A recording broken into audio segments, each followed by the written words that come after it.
बॉलीवुड के किंग खान शाहरुख खान इन दिनों लगातार हेल्थ से जुड़ी समस्याओं से जूझ रहे हैं। आपको याद ही होगा, आईपीएल के दौरान पहले उनकी तबीयत खराब हुई, उन्हें हीट स्ट्रोक हुआ, उन्हें हॉस्पिटलाइज कराना पड़ा। धीरे धीरे उन्होंने रिकवर किया, लेकिन अब एक नई मुसीबत सामने आई है। कई दिनों से शाहरुख की तबीयत ठीक नहीं है और उसके बाद पता ये चला कि उन्हें कैटरेक्ट यानी कि आंखों में मोतियाबिंद की शिकायत हो गई है। शाहरुख की आंखों में मोतियाबिंद है। इसके बाद उनका ट्रीटमेंट शुरू हुआ, मुंबई के एक अस्पताल में इलाज शुरू हुआ, लेकिन एक आंख के अंदर तो जो इलाज है वो सफल हो गया, लेकिन दूसरी आंख में इलाज सफल नहीं हुआ है। लिहाजा अब उन्हें जाना है यूएस, वहां पर उनका पूरा इलाज होगा। ज्यादातर मोतियाबिंद का जो इलाज है वो सर्जरी ही बताया जाता है। मोतियाबिंद एक ऐसी बीमारी है जो ज्यादातर मामलों में, लगभग सभी मामलों में तब पता चलती है जब सर्जरी ही इलाज रह जाता है। लेकिन इससे जुड़े कई सवाल हैं जिनके बारे में लोग जानना चाहते हैं। हमने बात की एक्सपर्ट से और ये जानने की कोशिश की, इससे जुड़े जो तमाम सवाल हैं उनके जवाब हमने जानने की कोशिश की जो एक आम आदमी जानना चाहता है। सबसे पहले हमने जाना कि मोतियाबिंद यानी कि कैटरेक्ट क्या होता है, कितनी तरह का होता है। ज्यादातर लोग सफेद या काले मोतिया के तौर पर इसको जानते हैं। ये होता क्या है और कैसे बनता है आंख में? हम सबकी आंखों में एक लेंस होता है जो कि किसी भी वस्तु को जब हम देखते हैं तो उसे हमारी आंख के पर्दे पे फोकस करता है। ये लेंस बिल्कुल ही क्लियर होता है, क्रिस्टल क्लियर, और यदि ये लेंस किसी वजह से ओपेक हो जाए या अपारदर्शी हो जाए तो फिर इसे हम कैटरेक्ट कहते हैं। इस मॉडल की हेल्प से हम समझेंगे कि जैसे आप देख सकते हैं ये हमारी आंख है, सामने से ऐसी दिखती है, लेकिन यदि इसका एक क्रॉस सेक्शन बनाया जाए तो हम इसके भीतर के स्ट्रक्चर्स भी देख सकते हैं। सो हम सबकी आंखों में आंख के भीतर ये एक क्लियर लेंस होता है, क्रिस्टल क्लियर लेंस, जिसका काम होता है जो भी चीज हम देखते हैं उसे हमारे आंख के पर्दे पे फोकस कर सके। अब ये क्लियर लेंस है। यदि किसी भी वजह से ये लेंस दूधिया हो जाता है या ओपेक हो जाता है तो फिर इसके थ्रू हम वस्तुओं को देख नहीं पाते, तो ये हमारे विजन को अफेक्ट कर देता है और इसे हम कहते हैं कैटरेक्ट या सफेद मोतिया। हमने ये भी जाना कि अक्सर बड़ी उम्र में यानी कि 45 या 50 साल के बाद हमने देखा है कि लोग मोतियाबिंद का शिकार होते हैं। आंखों के अंदर धुंधला दिखाई देना शुरू होता है और फिर पता चलता है कि मोतियाबिंद हो गया है। तो क्या जो बड़ी हुई उम्र है उसके लोग ही ज्यादातर मोतियाबिंद के शिकार होते हैं या फिर किसी भी उम्र में मोतियाबिंद हो सकता है? अब यूं तो मोतिया किसी भी उम्र में हो सकता है, लेकिन क्योंकि प्राइमरली ये एज रिलेटेड डिजीज है, जैसे उम्र के साथ हमारे बाल सफेद होते हैं, इसी तरह ज्यादातर लोगों में 50 वर्ष की आयु के बाद आंख का लेंस भी सफेद होना शुरू हो जाता है। सो मुख्यतः तो ये लोगों में 50 वर्ष की आयु के बाद ही होता है और इसे उम्र से होने वाला मोतियाबिंद या सेनाइल कैटरेक्ट कहते हैं। लेकिन इसके अलावा कई तरह के और कैटरेक्ट भी होते हैं, जैसे कि कंजेनाइटल कैटरेक्ट। कई बार बच्चा जब पैदा होता है तो फिर उसे पैदाइश से ही सफेद मोतियाबिंद होता है या कैटरेक्ट होता है।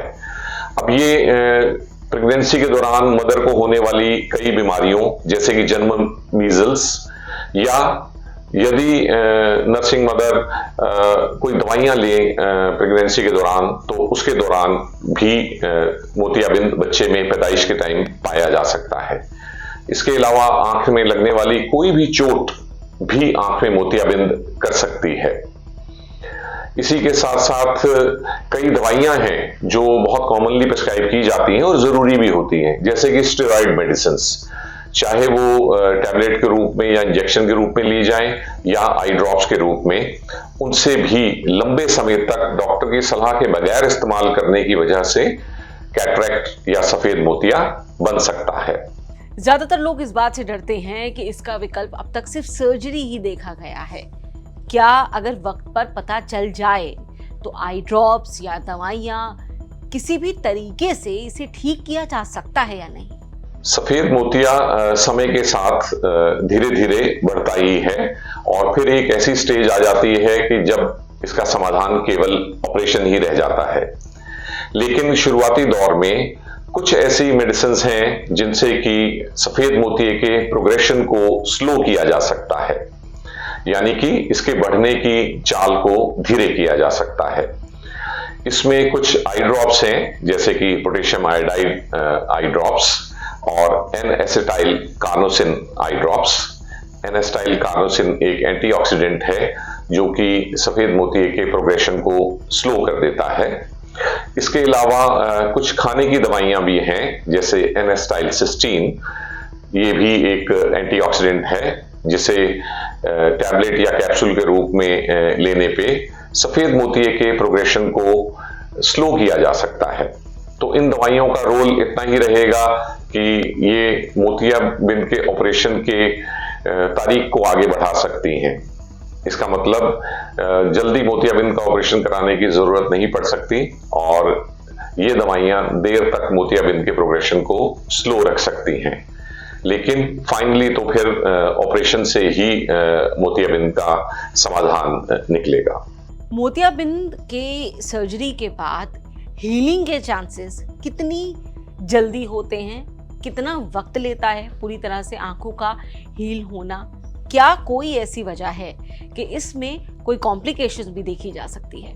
अब यदि हमें ये डिसाइड करना है कि जिन व्यक्तियों की आंख में मोतियाबिंद है उन्हें सर्जरी कब करानी चाहिए, ये एक बहुत ही इंपॉर्टेंट डिसीजन है और इसके लिए कुछ बहुत ही स्पेसिफिक गाइडलाइंस हैं। सबसे पहले तो जिन भी व्यक्तियों में मोतियाबिंद की वजह से रोशनी की कमी हो रही है, उन्हें चश्मे के नंबर से जितना विजन सुधारा जा सकता है उसे तो सुधारा ही जाना चाहिए। और फिर यदि सबसे अच्छे नंबर का चश्मा पहनने के बावजूद भी किसी व्यक्ति को उनकी अपनी दिनचर्या करने के लिए मुश्किल हो रही है, यानी कि सबसे अच्छा चश्मा पहन लिया उसके बाद भी जो भी उनकी दिनचर्या है, और ये दिनचर्या सभी लोगों की अलग अलग रहेगी, तो उस व्यक्ति ने खुद ये फैसला करना है कि क्या उनके लिए ये रोशनी काफी है जबकि सबसे अच्छा चश्मा दिया जा चुका है, और यदि है तो बिल्कुल भी मोतिये का ऑपरेशन कराने की जरूरत नहीं है, और यदि उन्हें परेशानी हो रही है तो उन्हें ऑपरेशन के लिए जाना चाहिए। अब इसमें कोई स्टैंडर्ड विजन पैरामीटर्स नहीं है। यदि कोई व्यक्ति प्रोफेशनल लाइफ एक्टिवली लीड कर रहे हैं और उनका कोई ऐसा प्रोफेशन है जिसमें बहुत अच्छी विजन की जरूरत है और चश्मा लगा के भी वो अपना प्रोफेशनल काम नहीं कर पा रहे, या जो लोग ड्राइविंग करते हैं वो रात को ड्राइविंग नहीं कर पा रहे, तो उनके लिए मोतिये का ऑपरेशन करने का लेवल अलग होगा। उन्हें थोड़ा जल्दी करा लेना होगा अपनी जरूरत के हिसाब से। लेकिन यदि कोई महिला हाउसवाइफ है और उन्होंने ना ड्राइविंग करनी है, ना उनका कोई स्पेसिफिक प्रोफेशनल वर्क है जो अफेक्ट होगा, और अपनी सामान्य जीवन बिताने में उन्हें कोई परेशानी नहीं चश्मा पहन के, तो फिर उन्हें उस वक्त तक इंतजार करना चाहिए जब तक कि उन्हें चश्मे से और बेहतर रोशनी ना मिल सके। मोतिये के ऑपरेशन के लिए ना ही तो कोई बहुत जल्दी करनी होती है और ना ही कोई एक्स्ट्रा डिले करना होता है। एक ऑप्टिमम टाइम होता है जब आपकी जरूरतें चश्मे से पूरी नहीं की जा सकती, तभी हमें मोतिये के ऑपरेशन के लिए जाना चाहिए। कैटरेक्ट या मोतियाबिंद की सर्जरी ने पिछले 25-30 सालों में बहुत ज्यादा प्रोग्रेस की है। वो सर्जरी जो पहले मैनुअली की जाती थी ब्लेड्स की मदद से और जिसमें लेंस भी नहीं डाला जा सकता था, वहां से आगे बढ़ के अब हम उस स्टेज में पहुंच गए हैं जबकि हर कैटरेक्ट सर्जरी में अपारदर्शी लेंस निकाला जाता है और उसकी जगह एक नया क्रिस्टल क्लियर आर्टिफिशियल लेंस डाला जाता है। इसके अलावा आजकल सर्जरी फेको इमल्सिफिकेशन टेक्निक से की जाती है 15 से 20 साल से पिछले, और रिसेंटली इसमें एक नई टेक्निक और ऐड की गई है। जबकि मोतियाबिंद में जितने तरह के कट्स लगते थे या जैसे न्यूक्लियस को डिवाइड करते थे, इन सभी स्टेप्स में फेम्टो लेजर का इस्तेमाल भी शुरू हो गया है। इन सभी तकनीकी एडवांसमेंट की वजह से आजकल अच्छे सर्जन के हाथ में कैटरेक्ट सर्जरी बहुत ही सेफ हो गई है। लेकिन इसका मतलब ये नहीं है कि किसी इक्का दुक्का केस में कॉम्प्लिकेशंस नहीं आती, जरूर आ सकती हैं। किसी भी केस में इन्फेक्शन होने का रिस्क तो रहता ही है। इसके अलावा भी कई तरह की कॉम्प्लिकेशंस होती हैं जो 1 से 10% लोगों में आ सकती हैं, डिपेंडिंग अपॉन सर्जन की स्किल पे। सभी सर्जन्स के हाथ में कॉम्प्लिकेशन रेट अलग अलग होता है, तो ये जरूरी नहीं है कि आपके हिस्से में सबसे अच्छे सर्जन ही आए। सो आपको करीब करीब 10% कॉम्प्लिकेशन रेट के लिए तैयार रहना चाहिए। तो यदि ऑपरेशन के दौरान जहां हमने आर्टिफिशियल लेंस टिकाना है वो झिल्ली रप्चर हो जाती है तो फिर कॉम्प्लिकेशन आ जाती है। जिन लोगों का ऑपरेशन से पहले बहुत हाई माइनस नंबर होता है और उनका रेटिना वीक होता है, उनमें कभी कभी रेटिना डिटैचमेंट की भी कॉम्प्लिकेशन आने की संभावना रहती है। ये सब कॉम्प्लिकेशन बताने का मुख्य लक्ष्य यह है कि आप लोग ऑपरेशन को हल्के में ना लें। ऑपरेशन फिर भी ऑपरेशन है। कभी कभी हमें पेशेंट कहते हैं कि हम कहते हैं कि उन्हें ऑपरेशन की अभी जरूरत नहीं है और वो कहते हैं कि हम ऑपरेशन करा लेते हैं। तो हम पूछते हैं कारण, तो उनका कहना होता है कि मेरी जेब से क्या जाएगा, मेरे ऑपरेशन का खर्चा तो इंश्योरेंस कंपनी पे करेगी। तो आजकल जिन लोगों का ऑपरेशन हुआ है बहुत जल्दी ऑपरेशन के लिए मान जाते हैं या उसको कराने की इच्छा व्यक्त करते हैं। ऑपरेशन को इतने हल्के में ना लें। आपकी जेब से आपकी आंख दांव पे लगेगी। चाहे कॉम्प्लिकेशन रेट 1 से 10% ही हो, फिर भी कॉम्प्लिकेशंस कैटरेक्ट सर्जरी में आती ही हैं और एक्सट्रीम केस में कैटरेक्ट सर्जरी में कुछ प्रतिशत लोग अपनी रोशनी भी खो सकते हैं। तो अपनी बची खुची रोशनी को तभी दांव पे लगाएं जब बहुत जरूरी हो। मोतियाबिंद ना हो, क्या वक्त रहते इसके लिए कुछ किया जा सकता है?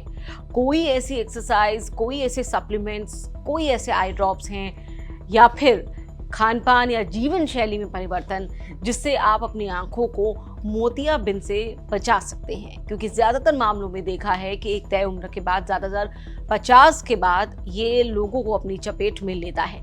तो क्या कोई तरीका है इससे बचने का?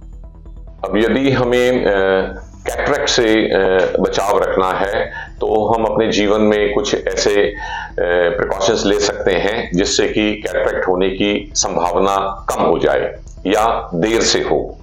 सबसे पहले तो जीवन भर हमें ये ध्यान रखना है कि हमारा एक्सपोजर, हमारी आंख का एक्सपोजर अल्ट्रावायलेट लाइट से कम रहे।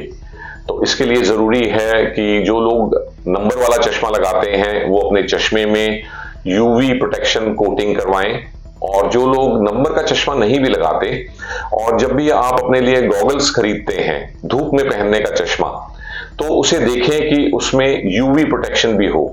यदि जीवन भर हम अपनी आंखों को यूवी लाइट से बचा के रखते हैं तो कैटरेक्ट होने के चांसेस काफी कम हो जाते हैं। इसके अलावा जिन लोगों को डायबिटीज है, यदि वे लोग अपनी डायबिटीज को कंट्रोल नहीं रखते हैं तो उनमें कैटरेक्ट बनने के चांसेस भी बहुत ज्यादा हो जाते हैं, और यदि उनमें कैटरेक्ट पहले से बना हुआ है तो उसके बढ़ने के चांसेस भी ज्यादा हो जाते हैं। इसलिए डायबिटिक लोगों को और कारणों के साथ साथ मोतिये से बचाव के लिए भी अपनी शुगर को कंट्रोल करना चाहिए। अब ये प्रिकॉशंस तो हैं जो हम जीवन में प्रिवेंट करने के लिए ले सकते हैं। और जब हम सर्जरी करवा लेते हैं तो उसके बाद भी कुछ इंपॉर्टेंट प्रिकॉशंस जरूरी हो जाते हैं, और यदि उसे एक वाक्य में कहें तो ये कि डॉक्टर द्वारा दी गई सभी सावधानियों को ठीक से सुने और उन्हें माने।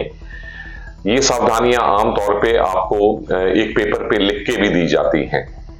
इसमें समस्या ये होती है कि क्योंकि मरीज ने आजकल सुना होता है कि कैटरेक्ट सर्जरी आजकल मशीन से होती है और बहुत आसान हो गई है, तो वो थोड़ा लापरवाह हो जाते हैं। लेकिन फिर भी अपनी आंखों की साफ सफाई का ध्यान रखना, कुछ दिन तक रंगीन चश्मा पहनना, आंखों को ना मलना, ये सभी प्रिकॉशंस छोटे छोटे हैं लेकिन ये बहुत जरूरी हैं। सबसे जरूरी प्रिकॉशन जो मैं हाईलाइट करना चाहूंगा वो ये कि आपके ऑपरेशन के बाद जब आपसे मिलने के लिए आपके फैमिली मेंबर्स या रिश्तेदार आते हैं तो वो अपनी तरफ से कुछ ना कुछ सलाह दे देते हैं। आपको वो सलाहें नहीं माननी है। ऑपरेशन के बाद आपको जो भी प्रिकॉशंस रखने हैं वो आपके डॉक्टर आपको बता चुके हैं और आपको सिर्फ उन्हें ही फॉलो करना है। नहीं तो बहुत सारे लोग अपनी दवाई के साथ साथ ऑपरेशन के बाद गुलाब जल, शहद, देसी घी या इसी तरह की बहुत सारी चीजें डाल लेते हैं और फिर उससे उनकी आंखों में कॉम्प्लिकेशन आने के चांस रहते हैं। तो अपने स्वास्थ्य के बारे में या अपनी आंखों के बारे में या अपने ऑपरेशन के बाद की हिदायतों के बारे में सिर्फ अपने डॉक्टर की सुने, अन्यथा आप किसी प्रॉब्लम में पड़ सकते हैं। तो आपने जाना मोतियाबिंद से जुड़े हुए तमाम सवालों का जवाब। अपनी आंखों को बचाएं, स्क्रीन टाइम थोड़ा सा कम करें। आप देखें कि किस तरीके से आप अपनी आंखों को सुरक्षित रख सकते हैं। वक्त वक्त पर जांच कराना सबसे ज्यादा जरूरी है। ये वीडियो आपको कैसा लगा कमेंट बॉक्स में जरूर बताएं। ऐसी और वीडियोस के लिए सब्सक्राइब कीजिए आज तक।